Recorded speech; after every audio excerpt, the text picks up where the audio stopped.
Kakinada BR Ambedkar Konaseema, తూర్పుగోదావరి, పశ్చిమ గోదావరి, ప్రకాశం, కడప, కర్నూలు, అనంతపురం జిల్లాలతో పాటు యానాంలో భారీ వర్షాలు పడొచ్చట. మిగిలిన ప్రాంతాల్లో తేలికపాటి నుంచి ఒక మోస్తరు వర్షాలు పడే అవకాశం ఉందట.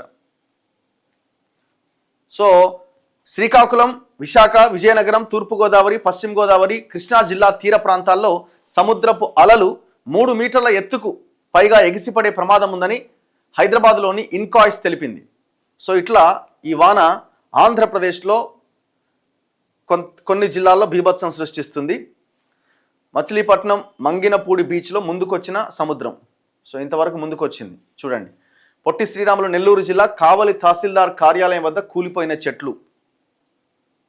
అనకాపల్లి మునగపాక మండలం ఉమ్మలాడ వద్ద గొడారి ఆనకట్టపై నుంచి ఉధృతంగా ప్రవహిస్తున్న శారదా నది. ఆ దృశ్యాలు కూడా మనం ఒక్కసారి చూడొచ్చు. అయితే మొత్తానికైతే తీరం దాటిందట. రాత్రి 11:30 నుంచి 12:30 మధ్యలో తీరం దాటి ఇవాళ మధ్యాహ్నానికి తుపాను బలహీనపడుతుంది. సాయంత్రానికి వాయుగుండంగా మారే అవకాశం ఉంది. అంటే ఇవాళ అంతా కూడా కొన్ని జిల్లాల్లో భారీ వర్షాలు పడతాయి. ఎక్కడెక్కడ ఎట్లా వర్షపాతం నమోదైంది ఏపీలో అన్నది కూడా ఇక్కడ మనకు కనబడుతున్నది. మంగళవారం ఉదయం నుంచి రాత్రి 10 గంటల వరకు వివిధ ప్రాంతాల్లో నమోదైన వర్షపాతం వివరాలు.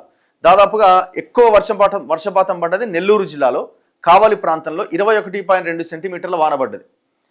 దగదర్తి నెల్లూరులో 17.7 సెంటీమీటర్లు పడ్డది. అదే నెల్లూరు ఉలవపాడులో 16.2, సింగరాయకొండ ప్రకాశం జిల్లా 16.6, నెల్లూరు జలదంకి 16.1.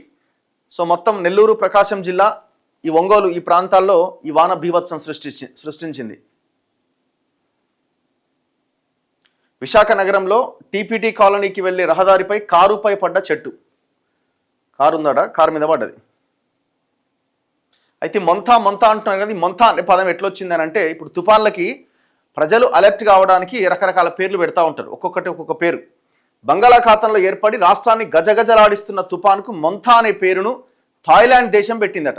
ఆ దేశ భాషల్లో మొంత అంటే అందమైన సువాసన వెదజల్లే పువ్వు అని అర్థం అట.